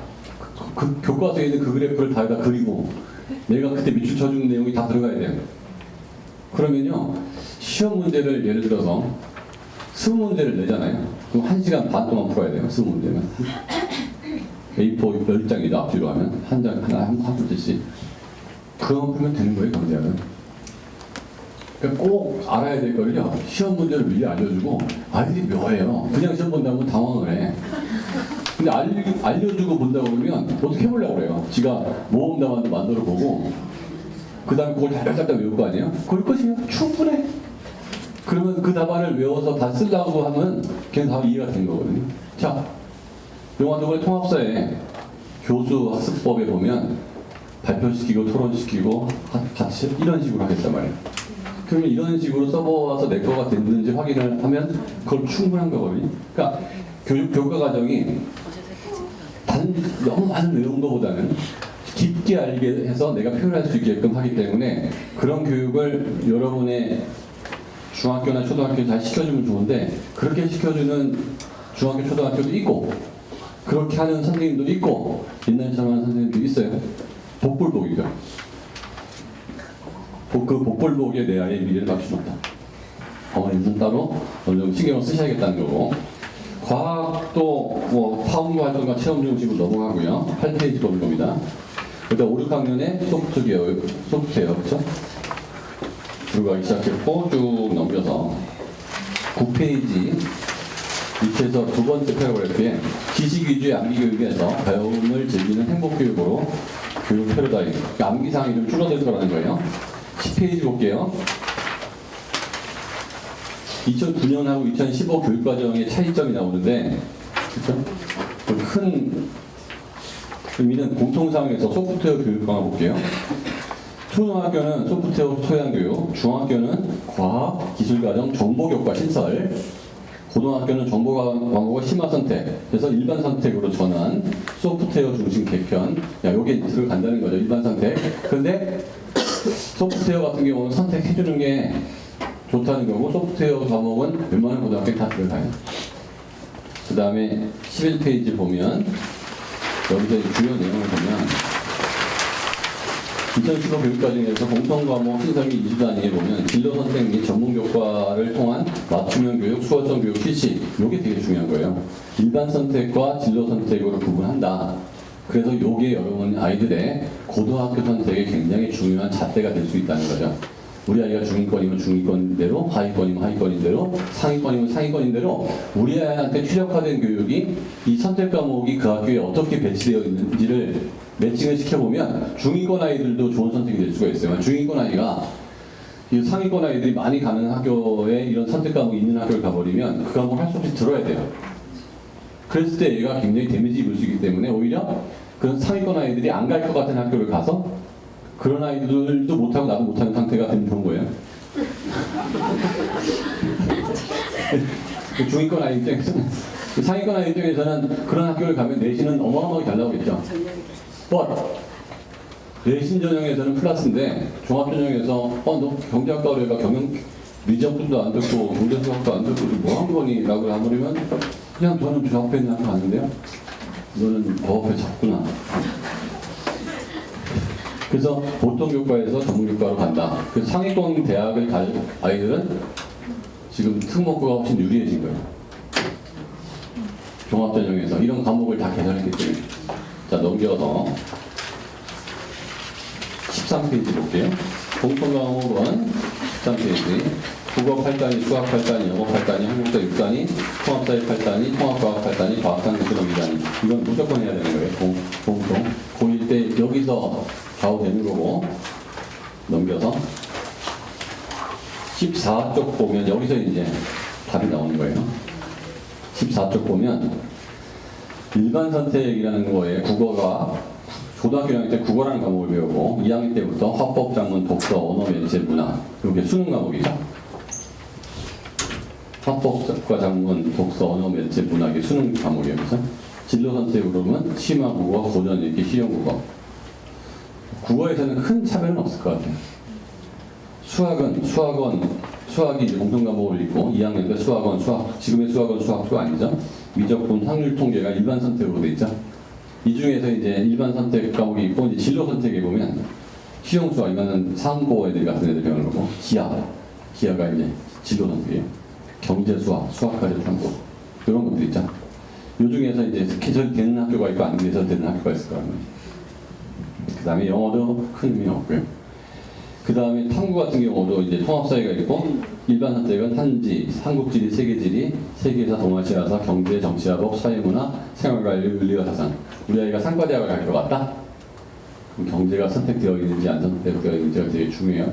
심지어는 그 선택도 우리 아이가 경제를 선택하려고 그러는데 학교에 없는 경우가 있단 말이에요. 그러면 학교에서 안 배우는 걸 독학을 해야 되는 경우가 있어요. 그거는 굉장히 데미지가 컸습니다. 그리고 통합과학 탐구실험 있고 물리원, 화학원, 생물원, 지구학원이 있는데요. 이제 투를 갈 때 우리가 생명공학과를 가고 싶어 하는 애가 있을 거예요. 그 생물2가 있는 학교를 가야 되고 화학 관련된 학교를 갈 것 같으면 화2가 있는 학교를 가야 되고 물리2. 사실 물리2가 없는 경우도 꽤 많아요. 내용이 너무 어려워서 배울 사람도 가르칠 사람도 없어서 일반 고등학교에서는. 그 다음에 기술과정에서 정보가 들어온다는 거 이게 되게 중요한 포인트고요. 전문교과로 가볼게요. 이 과학계열 전문교과 보면 왜 이제 과거 애들이 유리해지는 게 나옵니다. 심화 수학 1, 2, 고급 수학 1, 2, 고급 물리학, 고급 화학, 고급 생명과학, 고급 지구과학, 물리화학 실험, 화학 실험, 생물과학 실험, 지구화학 실험, 정보과학, 융합과학 탐구, 과질 탐구, 생태 환경. 이거 일반고등학교에 없는 거예요. 근데 영재고 과거에는 이걸 들었다는 게 제 생활기록부에 들어가는 거예요. 그럼 여러분 입장에서 바꾸세요. 내가 교수라면 이걸 다 들어내보고 싶어? 안 들어내보고 싶어? 그렇죠? 근데 의과대학 가고 싶으면 과거 영재고 가야 돼 말아야 돼요. 의미는 없어요. 그러니까 내 아이가 상위권이냐 중위권이냐 이걸 해낼 수 있느냐 없느냐. 그러니까 과거를 붙을 수 있느냐 없느냐가 중요한 게 아니에요. 자꾸 어머니들은 과거를 붙을 수 있느냐 용인외고를 붙여주냐 하는데 그건 중요한 게 아니에요. 가서 잘할 수 있느냐가 훨씬 중요해요. 우리의 목적은 용인외고가 끝이 아니고 대학이 끝이잖아요. 그래서 내가 고등학교를 선택할 때는 갈 수 있는 것보다는 가서 잘할 수 있으면서 갈 수 있어야 돼요. 붙기만 하면 재난이에요. 대원외고 아이 중에 영어 못하는 애가 너무 많아요 요새. 옛날에 영어 시험을 대원외고에서 봤는데 지금은 학교 내신으로만 보잖아요. ABC로. 그래서 거기서 올레이었다고 영어 잘한다는 보장이 없잖아요. 대원외고 애들이 영어를 못하는 애가 존재한다는 게 얼마나 웃겨요. 근데 얘가 영어를 못한다고 해도 걔한테도 200페이지 읽고 시험 보기예요. 1년치 읽어야 돼, 1년치. 200페이지를 1년 동안 결심하고 외워야 될 거를 2주에 읽으라는 거예요. 왜냐면 읽는 게 문제가 아니고 그걸 내용을 다 파악을 해야 되니까. 그러니까 외국 얘기를 볼게요. 최근에 어떤 어머니하고 상담을 했는데 불어를 엄청 잘하고요. 영어를 엄청 잘해요. 근데 내신 따기가 외국어가 힘들다고 일반 고등학교를 갈 생각을 하는 거예요. 말도 안 되는 얘기예요. 우리 애가 영어를 엄청 잘하고 불어를 엄청 잘한다면 외국 계열의 선택 과목을 보세요. 프랑스어 회화, 프랑스어 문화, 프랑스어 회화 초, 프랑스어 독해와 작문 이거 다 선택해버리면 되는 거 아니에요. 그러면 걔가 다른 과목, 사회나 뭐 수학 이상한 과목, 얘한테 해당하지 않는 과목을 선택하지 않고 내가 프랑스어를 정말 잘한다, 프랑스어 관련된 과목을 왕창 선택해버리고요. 영어를 잘한다, 영어 관련된 과목을 선택을 많이 해버리면 학교 생활에서 거기서 잘 나올 가능성이 있잖아요. 근데 외국에서는 영어 말고도 프랑스어, 독일어, 중국어 다 배우잖아요. 하나 할 줄 모르는데 외국 저는 붙은 거예요. 얼마나 고생하겠어요. 그 과거는 과학을 배우러 가는 데예요. 과학 잘하는 애가 가는데. 외국은 외국 영어 배우러 가는 거예요. 영어 잘하는 애가 아니에요. 자제를 하셔야 돼요. 어? 그나마 자사고가 배우러 가는 데예요. 그래서 자사고는 특목고라고 안 그래요. 외고 과거는 그걸 잘하는 애가 가는 거고. 아니, 체육고등학교 체육 배우러 가요? 태릉 선수 시험 체육 배우러 가나? 체육고등학교 선화외고 미술 배우러 가는 거예요? 아이들 그 잘하는 애가 가는 거예요. 그러니까 그게 특목고예요. 자사고는 잘하는 애가 가는 게 가서 배워도 돼요. 근데 외고나 과거나 영재고나 선화외고나 서울교육고는 잘하는 애가 가는 거예요. 잠깐 생각하세요. 가서 배운다. 남들은 다 해왔는데. 자, 쭉 넘겨서 20페이지 넘어갈게요. 여기 큰 의미 없고요, 그거는. 여기 스피치가 들어가요. 중학교의 신설, 말하기 불안대에서 도전, 대회에서. 그래서 저는 수업 시간에 아이들한테 자꾸 이것저것 말을 시킬 거고요. 발성 발음 안 좋으면 지금 연습하셔야 돼요. 내가 아무리 많이 알고 있어도 발성 발음 안 좋으면 감점 이상이에요. 스피치 평가의 기준에 발성 발음이 있어요. 제가 연세대학교 대학원에서 그 스피치를 가르치고 그 업무연수원에서 5년 동안 검사들한테 그 법정 스피치 가르쳤어요. 그래서 제가 쓴 책도 스피치 커뮤니케이션 책도 있단 말이에요. 그래서 발성 발음 아니면 시선 처리, 내용 축약, 내용 구성 이게 다 스피치의 평가 항목들이에요. 그 다음에 21쪽 보면 수학이 되게 중요한데 수학은 지난번에 박병원 선생님께서 어디가 어느 거라고 자세히 설명을 했기 때문에 얘기를 안 할 텐데 수학 역시도 그 핵심 개념 위주로 가고 내가 표현을 잘하는 쪽으로 갈 거고 그 대표적인 케이스가 서울대학교 그 면접이나 연고대 논술이에요. 서울대학교 면접에서 나오는 수학이 교과서 범위 내에서 나왔지만 그걸 설명을 잘하는 애들이 별로 없다는 거예요. 서울대학교 공과대학 그 면접은 수학 한 과목만 봅니다. 면접에서 뭐 본다고요? 수학 한 과목만 봐요. 30분 동안 문제 나눠주고 30분 동안 풀이하고 교수 앞에서 설명하는 거예요. 3명 앞에서. 그럼 교수가 3번 문제 풀고 설명해봐 이렇게 하는 거예요. 이게 이 면접입니다. 여러분들이 생각하는 그런 면접이 아니에요. 3번 문제 설명해봐가 면접이에요. 그럼 얘가 풀다가 헷갈리면 미분 개념으로 다시 한번 생각해봐. 계속 힘들어요 이렇게. 야, 거기서 그러면 그래프를 이런 식으로 한번 그려 설명해봐. 하도 못 푸니까. 그래서 자꾸 이렇게 주는 거예요. 그래도 못 보면 나가봐. 아니, 못 죽는다. 화 안 내요. 계속 힌트를 줘요, 교수 3명이. 그래서 합격자 평균이 50이 안 돼요, 50점이. 반도 못 풀어요. 합격자들이. 서울대학교 경제학과 경영학과 수학시험 봅니다. 면접. 그래서 제가 서울대 경제학과 경영학과 많이 붙인 게요. 학생부 종합전형에서 수학시험 봐요. 면접으로. 그리고 인문사회 반, 수학문제 반이에요. 그 면접으로 풀어야 돼요. 교수 앞에서 수학을 잘하는 답을 내는 게 아니고요. 설명을 해야 돼요. 내 풀이 과정을. 그래서 서울대 연고대 논술도 설명을 해줘야 돼요. 수학 논술. 그러니까 지금 수능이 쉬워지면 면접 형태로 갈 텐데 인성 면접으로는 뽑고 떨어뜨리기가 되게 힘들어요. 그래서 교과 면접으로 갈 수밖에 없는데 서울대 공대는 전부 수학만 보아요. 물리학과는 물리만 보고요. 생물학과는 생물만 봐요. 화학과는 화학만 보고 공대는 전부 수학만 봐요. 서울대 경영경제는 수학과 인문을 보고요. 일반 다른 과는 인문만 봐요. 면접 그것도 다 읽고 해석하는 거예요. 그래서 지금 어느 과목을 공부하더라도 그냥 5점에서 찍는 건 수능이라면 글이든 말이든 그냥 내가 알고 있는 걸 표현하는 연습은 틈틈이 해둬야 되는 게 2015 교육과정의 목표라고 할 수 있고 사회에서는 통합사회 들어온다는 거 23페이지 마지막에 보면 법과 정치가 정치와 법을 바뀌어요. 여기 법을 후도로 해가지고 정치와 법을 바꾼 거예요. 법이 옛날에 더 많은 내용이 많았는데 정치를 좀 더 많이 넣고 법을 그 법이 얼만큼 고등학교 내용에 그러냐면 형사소송법까지 다 나와요. 형사소송법, 상법, 민법, 채권법, 물권법 다 나와요. 그러니까 고등학교 때 배운 법학 개론 정도라고 생각하는 거예요. 그래서 이거 선택하는 게 거의 없는 거예요. 그런데 여러분 아이들이 과거에는 법과 법을 전혀 선택을 안 해도 살았잖아요. 통합사회가 돼가지고 거기서 법이 나와요. 법이 나오기 때문에 제가 항상 얘기하지만 우리 아이가 중하위권 고등학교를 갈 생각이다. 아무런 관계가 없어요. 상위권 고등학교를 갈 생각이다. 디테일한 걸 물어보지 않으면 1등급이 너무 많이 나와서 안 돼요. 1등급이 많이 나오면 다 3등급이거든요. 그래서 우리 아이가 상위권 고등학교를 갈 것 같으면 경제도 따로 법도 따로 이렇게 공부해 놔서 통합으로 갔을 때 보험을 들어놓을 필요가 반드시 있다. 그러고요. 그다음에 통합사회 구성 체계 한번 볼게요. 제목은 이래요. 자, 영역 1. 삶의 이해와 환경. 핵심 개념, 행복.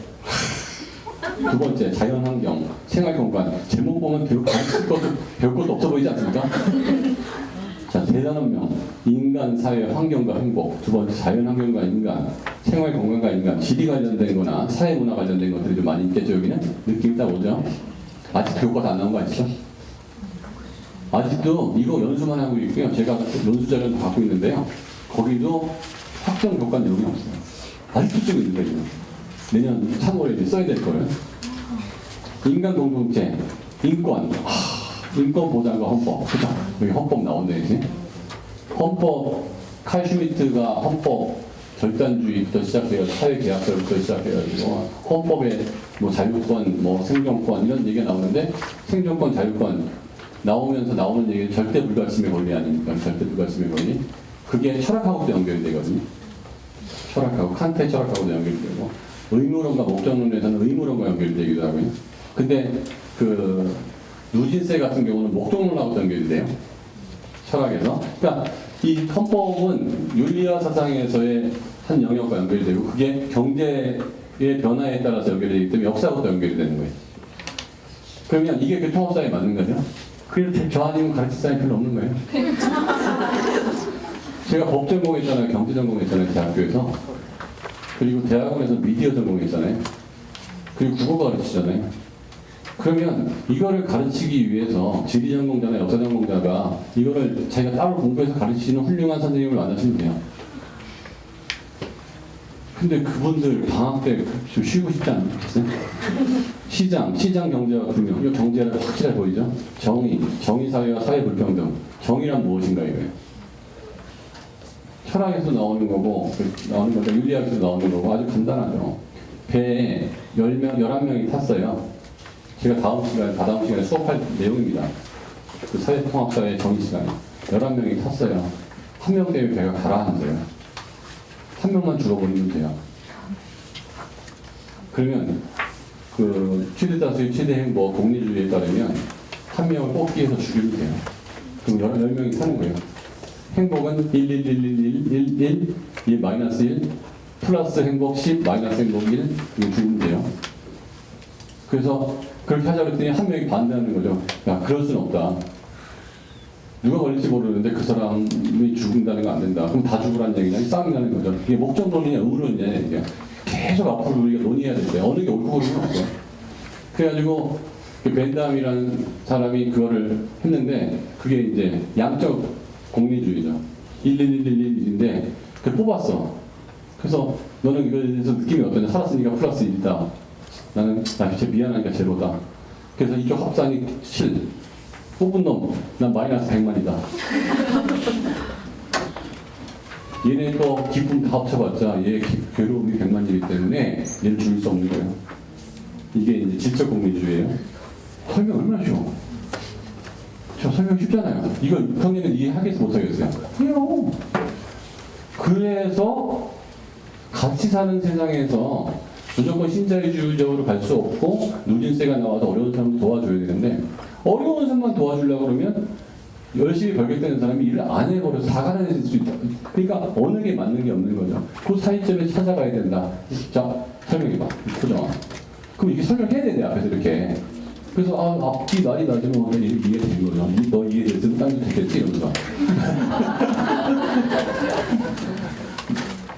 이게 통합사회가 이렇게 되는 거죠. 그 다음에 문화, 세계와 기초강사상. 이게 교과 과목인데 이걸 가지고서 약간 소외된 고등학교에서는 정말 쉽게 나올 거예요. 쉽게 나와서 다 틀려주니까. 근데 상위권 고등학교에서는 쉽게 안 나올 것이다. 과학도 마찬가지고요. 근데 그 25쪽 보면 과학 선생님들이 되게 편할 거예요. 통합과학은 구성안이 여기 첫 번째 물질과 불식성, 시스템과 상호작용, 변화와 다양성, 성경과량지, 물질과 불식성의 결합, 자연의 구성 물질, 화학, 역학적 시스템, 물리학이죠. 지구 시스템, 생명 시스템, 화학 변화, 생물, 생태, 발전, 신생, 재생에너지. 딱 보면 대충 무슨 과목인지 알아요, 몰라요? 알아요. 그래서 이거는 화학 선생, 생물 선생, 물리 선생이 나눠서 가르치면 돼요. 아니, 둘이 나눠 가르치든지. 그래서 이거는 가르칠 사람이 많아요. 사회 한번 보세요. 통합과학에서 선생님들이 멘붕이 안 빠졌대요. 통합사의 이 욕차를 보고 가르칠 사람들이 미치려고 그래요. 이거 어떻게 알았죠? 그러면 아이들이 알아서 할 수밖에 없다. 그 다음에 질의응답 자료로 넘어가는데요. 여기서는 어머니들이 보시면 대충 알 거고요. 이제 교과부에서 어머니들이 생각할 만한 질의하고 응답을 답을 다 달아놨어요. 쭉 넘겨서 많이 겹치니까. 겹치고요. 여기서는 22쪽을 보시면 돼요.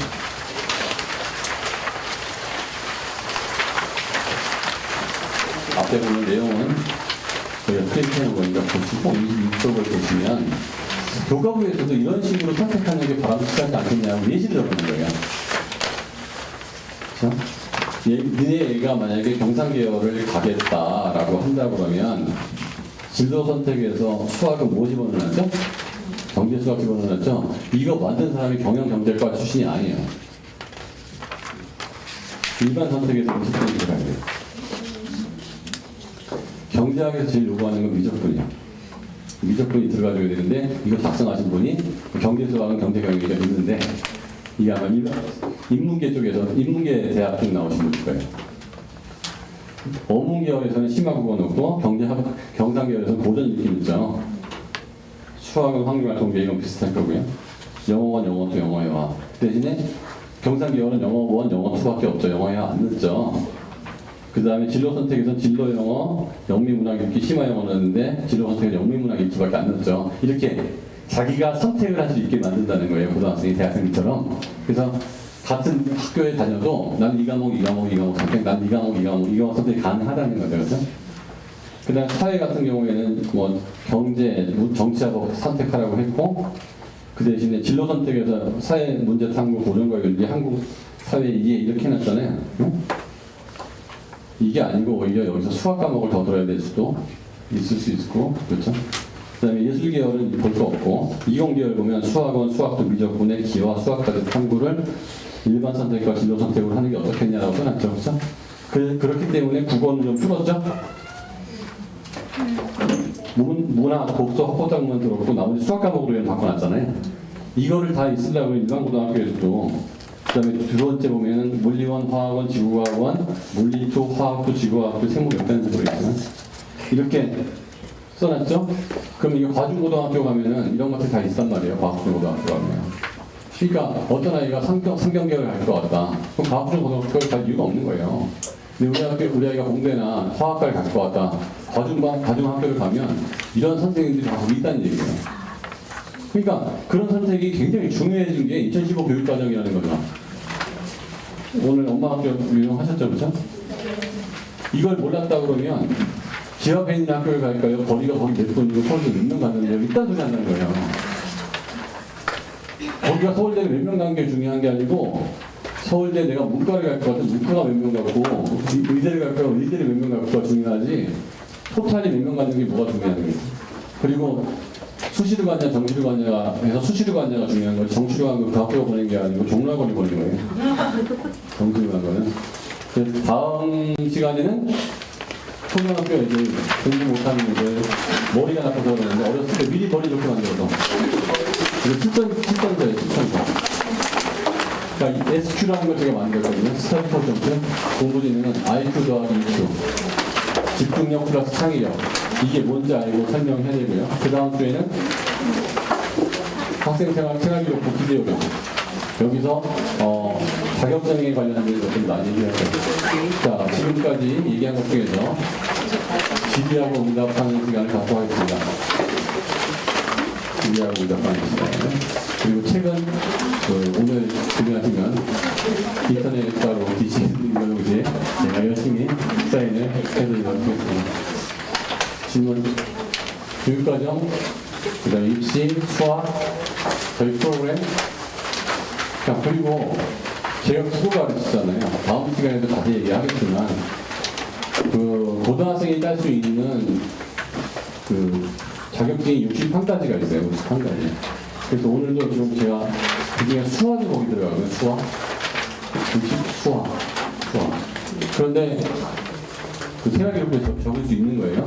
그래가지고 내가 너무 좋아가지고 어떻게 수화협회에다 연락하고 강사 오늘 또 통화가 있어요. 근데 그 강사가 가슴 덜컹한 얘기 하는 거예요. 19세 이상 아니 19세 이상으로 알고 있다고. 자격증 자격이. 그러면은 교과부 거기다 왜 쓰는 거야? 학교 늦게 들어간 애들만 보내는 거야. 교과부 생활기록부에 쓸 수 있는 61가지 자격증에서 수화 자격증이 있더라고요.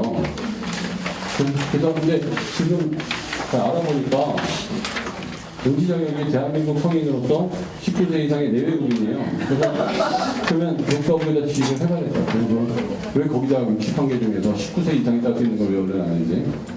자, 그 19세 이상이 딸 그 생활기록부에 들어갈 수 있는 걸 다음 시간에 자세히 설명드릴 텐데요. 색종이 접기가 있어요. 종이 접기 자격증이요. 생활기록부에 올라가는 자격증이에요. 수학올림피아드 못 올라가요? 한국사 못 올라가요? 물리인증 못 올라가고 토플 테스트 다 못 올라가요? 근데 책종이 접기가 올라가요.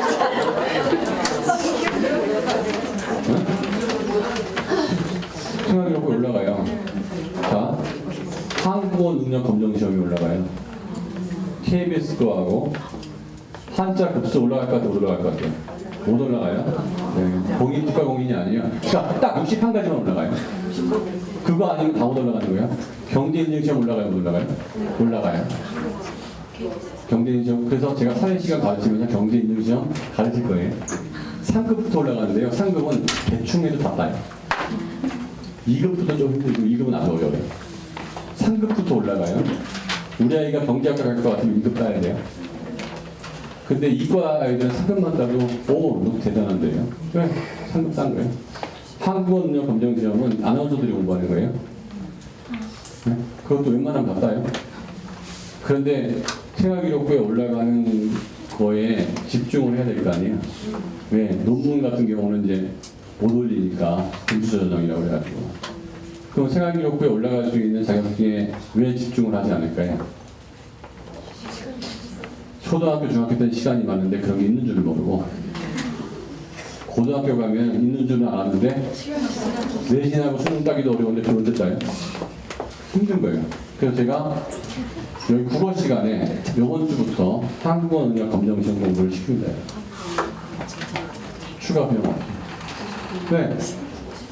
그 1시간, 2시간 수업하는 중에요. 30분만 한국어 능력 검정 시험 진도 나가고 애들은 숙제 내고 진도 나가고 숙제 내고 내일 시험 보는 날이면 다 가서 시험 보고 와라 하고 돼서 한 놈이 다 등급 따면 그 다음부터 다 따야 돼요.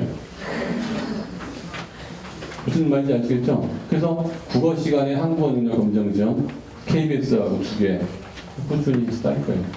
사회 시간 하면서 경제인지는 딸 거예요. 그래서 제가 컴퓨터 관련된 것도 아이들이 할 만한 게 있고요. 리눅스 고급과정 같은 거 하셨어요?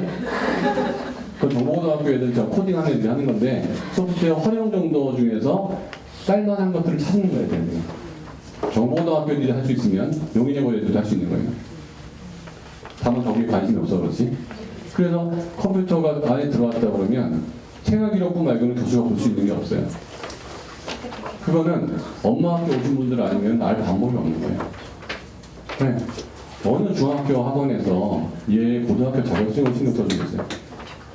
그들은 어머니가 신경 써주고 저는 대학 입시 컨설팅을 하는 사람이니까 초등학교 3학년이 와도 고등학교 1학년이 와도 중3이 와도 초6이 와도 걔가 그 대학에 가기 위해서 지금 6년 동안 차근차근 하고 저는 목표가 고등학교 가서는 내신에 집중하라 할 수 있게끔 나머지 과목은 내가 다 끝내줄게. 그 대신에 고3 때까지 필요 없는 거는 절대로 하지 말아야 돼. 고3 때까지 가져가지 못할 걸 지금 뭘 그걸 하고 있는 거죠. 그러니까 어머니들이 무슨 이런 대회 저런 대회 계속 나가는 엄마들이 있는데요. 영어로 for what? 왜? 뭐 때문에? 그거 완전히 동네 자랑하려고 나가는 것밖에 없어요. 프랙티컬하자니까 그 시간에 뭐예요? 그동과 그 시간에 갈비 먹으러 잘 갈비. 대신에 꼭 필요한 거는 꼭 했으면 좋겠고 제가 가르치는 과목을 듣거나 아니면 저희 연구소에서 가르치는 과목을 듣는 아이들은 제가 상담을 무료로 해주기로 했어요. 정기적으로. 제 상담 따로 안 받고 왜냐면 제가 상담하고 우리 학원에서 돈도 내고 또 상담도 하고 좀 이상한 것 같아가지고 그냥 여기를 안 다니고 상담만 받는 애들 그냥 상담을 받아야죠. 왜냐면 해와라인데 그래서 내가 눈으로 보는 애들은 그냥 계속 팔로우를 제가 해서 정말 같이 여러분 아이들 대학 다 보내드리도록 할게요. 그래서 다음 시간에 꼭 오셔야 돼요. 생활기록부 더 앞에 잠잠한다는 법이 보호하지 않는다. 그래서 여러분들이 그 가장 강력한 엄마들이 되셔가지고 손에 안 보도록. 질문.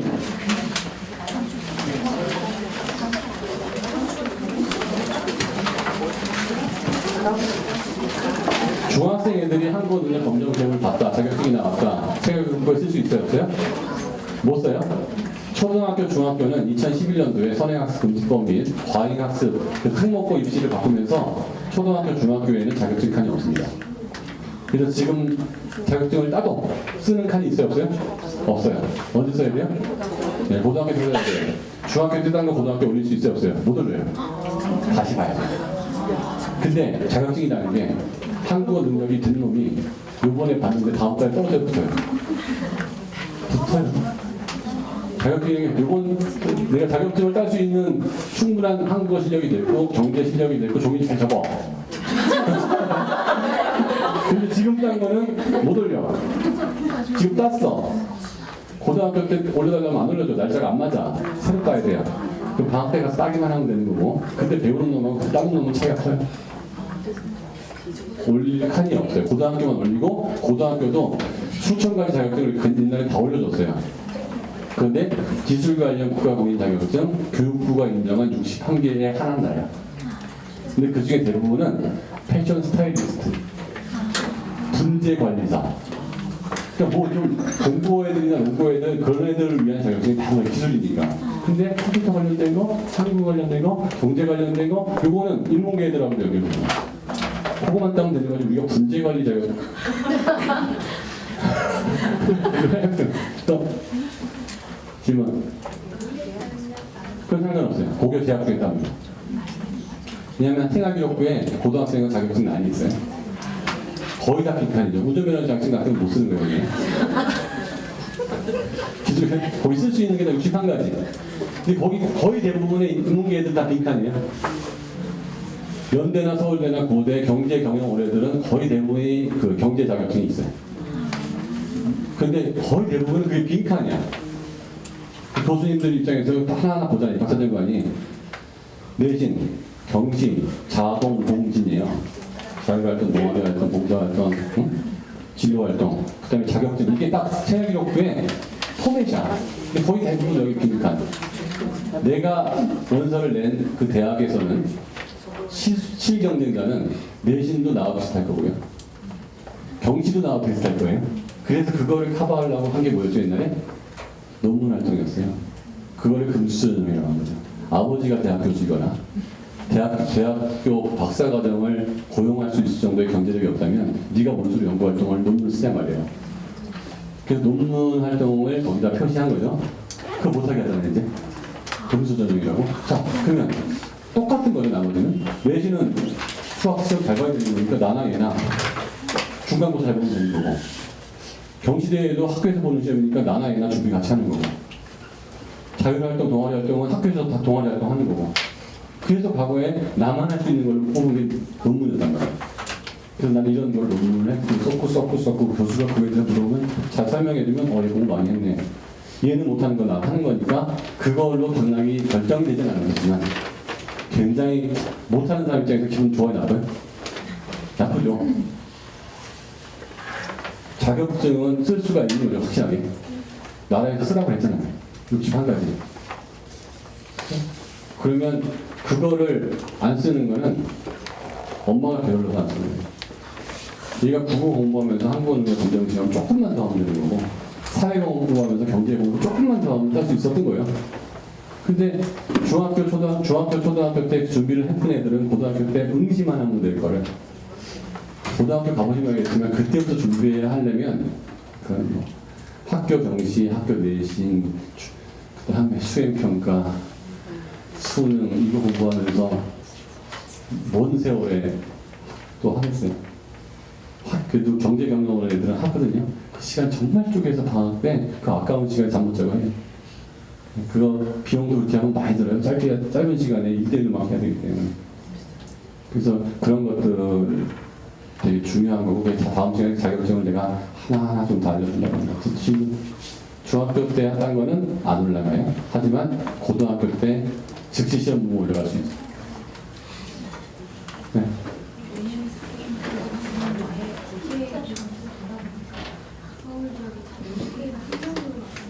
네, 자기 환경. 중1이 그냥 싸고 다. 네, 잘 됐어요. 잘 됐다고 중1. 그러니까 지금 저희가 중학교 2학년 애들 있잖아요. 중학교 2학년 애들도, 중3 애들도 저희 중1 국어 과정에 들어와서 수업 듣고 있어요. 왜냐면 중1이 자유학기다 보니까요. 중학교 1학년 때 국문법 엄청 나오거든요. 중요한 개념이 중1 되게 많이 나와요. 중간고사, 기말고사 안 보면 애들이 정리를 안 하고 중2가 돼요. 시험 안 보는 과목 여러분 대학 다닐 때 생각해 보세요. 리포트만 제출한 과목하고 시험 본 과목하고 어느 게 기억이 많이 나요? 네, 리포트만 제출한 과목을 들었는지 헷갈려요. 1학년 1, 2학기가 자유학기가 되다 보니까 중학교 1학년 애들이 그때 배웠던 과목들이 기억이 안 나는 거예요. 그래서 어머니들은 저한테 정보를 들었잖아요. 학교에서 시험을 보든 안 보든 다지고 가야 돼요.